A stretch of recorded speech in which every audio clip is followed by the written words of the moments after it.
Bom dia a todos, né? Aqui quem vos fala é o Edson Marçonita.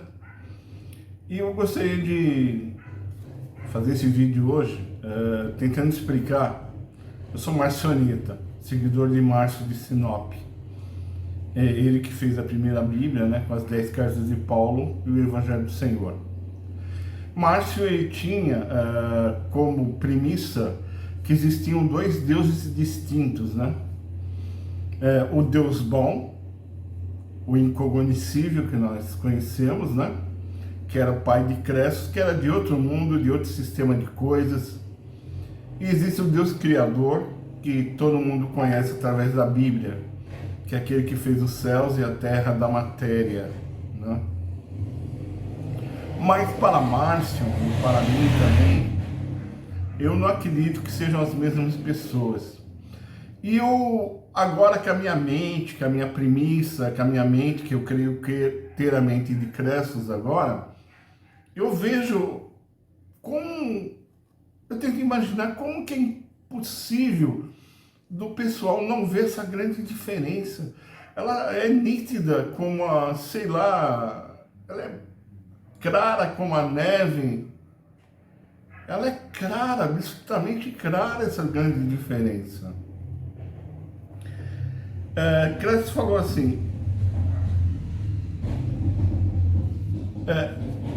vós sois de baixo, eu sou de cima, vós sois desse mundo e desse mundo eu não sou.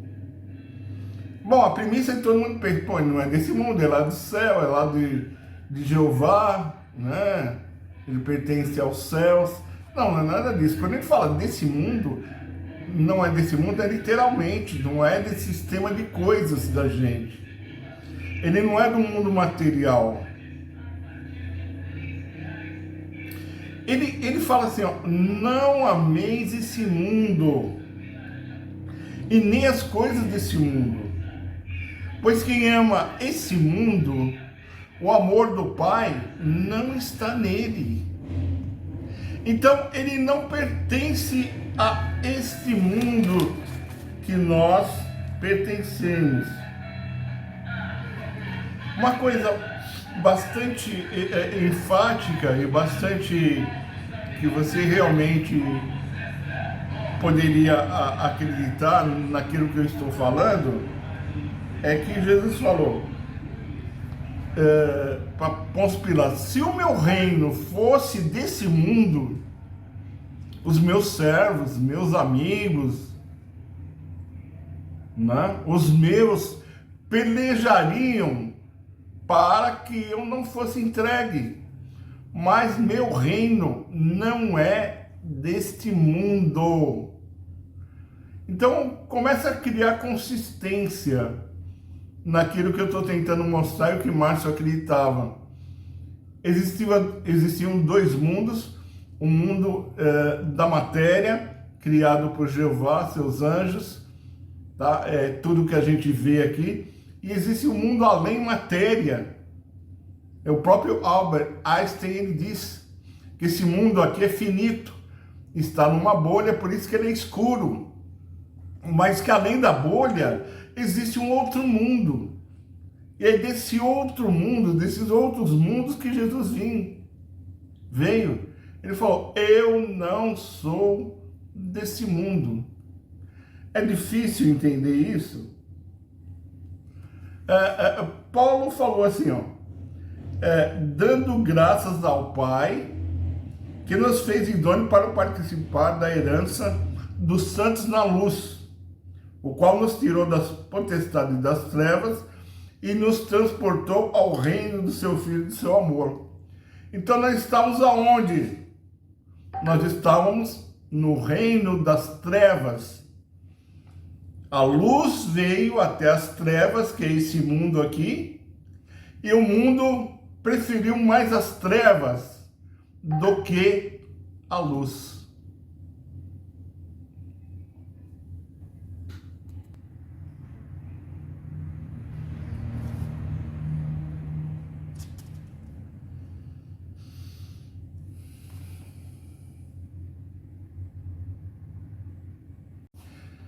Então, Crestos, ele disse em São João 7,7, o mundo não vos pode aborrecer, mas ele aborrece a mim, porque dele testifico que as suas obras não são más. Então, as obras desse mundo são más. Essas obras desse mundo só têm concupiscência dos olhos, da carne.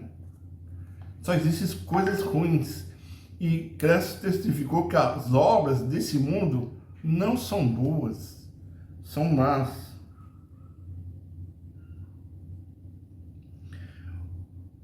Olha, tem um versículo interessante, 1 Coríntios capítulo 11, 32, diz assim, ó, Paulo diz que esse mundo está condenado com os filhos dos homens. Mas quando somos julgados, somos repreendidos pelo Senhor para não sermos condenados com esse mundo.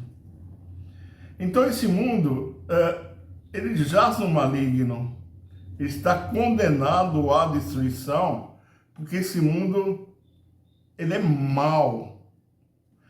Quem que vai destruir esse mundo? O próprio Cristo. Ele diz, eu não vim julgar ninguém, mas as minhas palavras julgarão no último dia. Esse mundo já está condenado. E o príncipe desse mundo, que é o diabo, ele já está julgado e condenado.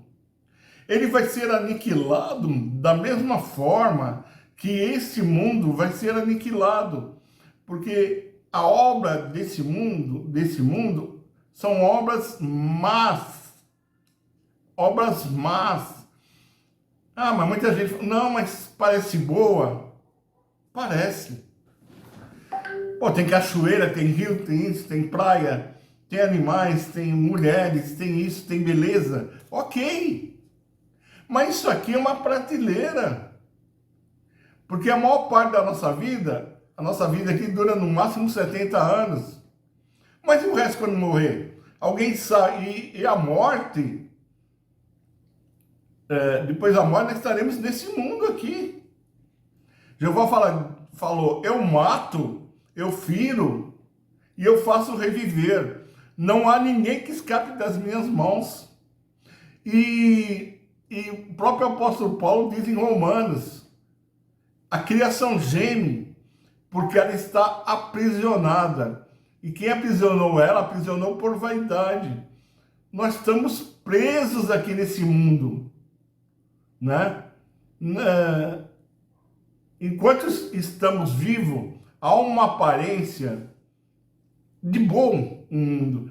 Nós veremos só a verdadeira realidade desse mundo quando a gente morre.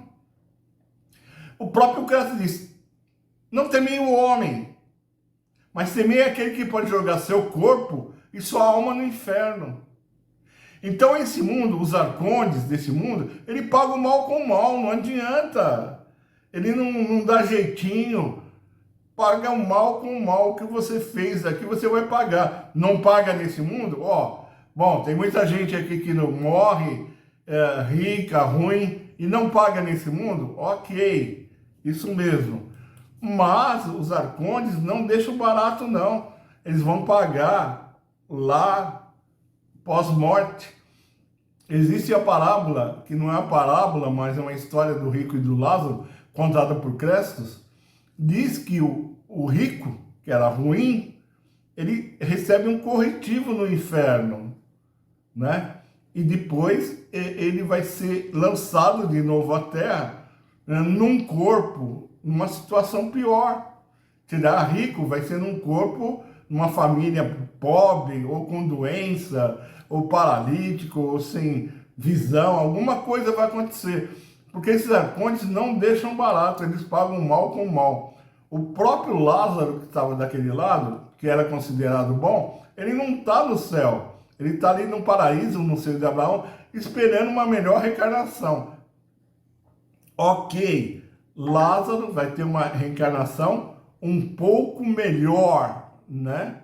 Digamos assim, ele vai ser reencarnado agora talvez uma família rica, vai ter bastante dinheiro, o que ele não fez na última reencarnação, que era pobre, passou fome, agora não vai acontecer. Mas tudo isso acontece sem ninguém sair desse mundo prisão. Então, o único que prometeu vida eterna nos céus é Isocrestos. Então, o apóstolo Paulo, continuando, em Colossenses capítulo 1, versículo 12 e 13, ele diz o seguinte: dando graças ao Pai que nos fez idôneos para participar da herança dos santos na luz, o qual nos tirou da potestade das trevas e nos transportou para o reino do seu Filho de amor. Então nós somos tirados da mão da potestade das trevas. Em outro versículo, o apóstolo Paulo fala assim, que Deus, esse é o incognoscível, enviou seu Filho para nos tirar da jurisdição das trevas. Então, antes de Cristo vir, nós estávamos, o mundo estava sob a jurisdição das trevas. E o que é jurisdição das trevas? É o domínio dos arcontes, poderes e potestades do mal. Aqui está bem explícito, eu vou ler para vocês. Efésios capítulo 2, versículos 2 e 3. Presta atenção. Paulo, assim, se refere às potestades das trevas, em que, noutro tempo, andasse segundo o curso desse mundo. Andasse segundo o curso desse mundo. Segundo o príncipe das potestades do ar, do espírito que agora opera no filho da desobediência, entre os quais todos nós também antes andávamos, mas nos desejos da nossa carne, fazendo a vontade da carne e dos pensamentos. Éramos por natureza filhos da ira, como os outros também. Então, antes de Cristo vir, nós andávamos sobre o curso deste mundo. E quem que era, na realidade, o governador desse mundo? O rei desse mundo é Jeová. Ele deu parte do governo da terra para um dos seus filhos, chamado Diabo. Então, o governante desse mundo, qual nós estamos, Terra, planeta Terra, é o diabo e seus anjos. Então, antes de Cristo vir, nós estávamos sob o domínio desse governante desse mundo, que é justamente o diabo e seus anjos. Então, esse mundo realmente é mau. Por isso que Deus enviou seu Filho para nos tirar da jurisdição das trevas. Então, esse mundo aqui, que nós pensamos ser bom, na realidade aborreceu a Cristo e deve nos aborrecer. Se nós amamos esse mundo, o amor do Pai não está em nós. Então, Cristo, ele veio de outro mundo. Ele falou várias vezes, eu não sou desse mundo. Se eu fosse desse mundo, os meus amigos, meus irmãos, pelejariam para que eu não fosse entregue para você, mas eu não sou desse mundo. Ele diz, vós sois de baixo, sois de cima, vós sois desse mundo, e desse mundo eu não sou. Ele não é desse mundo, ele veio do pleroma, acima de todos os céus, acima da matéria, para realmente não nos condenar, mas nos darmos a esperança de vida eterna. Esperança de vida eterna na terra? Não, de modo algum. Aqui jaz no maligno. Você pode ver no Velho Testamento, não há vida eterna. Não há esperança de vida eterna. Né? Quem prometeu vida eterna foi justamente Cristo. E a vida eterna é esta, que conheço a ti só como único Deus verdadeiro, e a Jesus a quem enviaste. A vida eterna é nos ofertada mediante a nossa fé em Cristo. Somos salvos pela graça, mediante a fé em Isocrestos.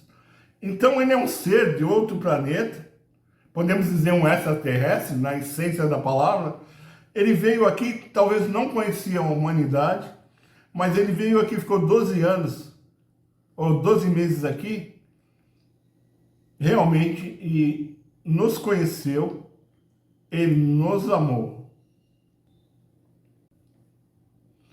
Bom, Crestos, eu tenho quase certeza absoluta que ele não conhecia a humanidade. Seu pai, sim.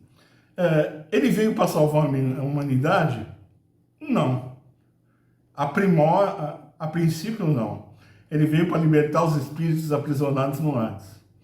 Porém, ele ficou 12 meses aqui com a gente, e esses 12 meses foi o tempo para ele cumprir este papel. Tanto é que Efésios diz que ele desceu às regiões mais baixas da terra, que é o Hades, e pegou o cativo cativeiro e levou até os mais altos dos céus para cumprir todas as coisas.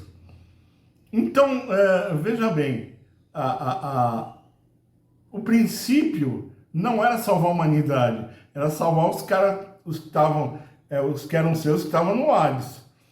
E ele assim o fez, em Efésios 4 diz. Mas ele ficou 12 meses com a gente aqui, e realmente ele aprendeu a nos amar. Então, como nós não podemos ir aonde ele está, porque ele disse, aonde eu vou, vocês não podem ir, ele rogou ao Pai que enviasse um outro Consolador que ficasse com a gente eternamente. Esse outro Consolador é da mesma raça que a gente, psíquica, e para nós, os maçonitas, é o apóstolo Paulo. E ele ficará eternamente com a gente.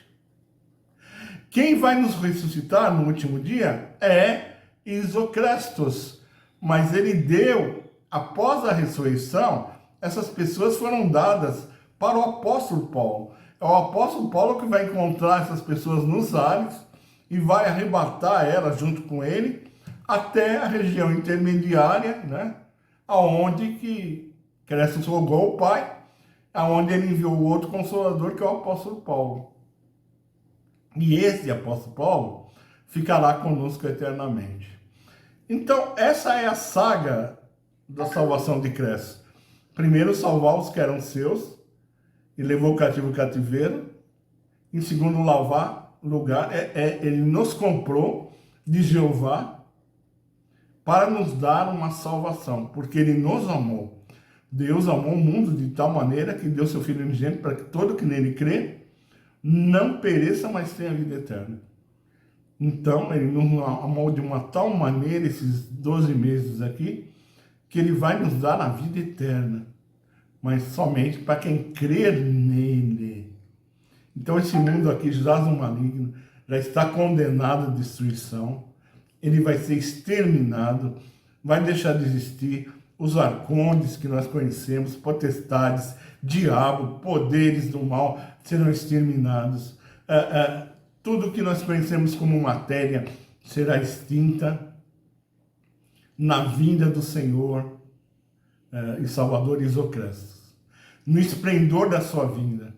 Então, para nós escaparmos dessa destruição final, só tem um requisito: ter fé no nome, ter fé em Isocrestos. Simples, simples. A fé nos iguala a um PhD, a um doutor, a um físico. Nós, talvez sejamos indoutos, analfabetos, mas a fé nos iguala. Eu posso, com a minha falta de sabedoria do mundo aqui, ser um indouto no mundo, mas ter a fé e ser salvo. Ao passo que um PhD em teologia, isso, aquilo, um doutor em astrofísica, em física quântica e assim por diante, não ter fé nenhuma e não ser salvo. Então a fé nos iguala, nos dá oportunidades iguais, independente da nossa condição financeira, né? Ou intelectual. Bom, todos fiquem na paz do nosso Senhor e Salvador Isocrestos. Até a próxima. Então quem gostou, né, se inscreva no nosso canal, comente, né, e dá um like aí pra gente. Muito obrigado. Tenha um bom dia.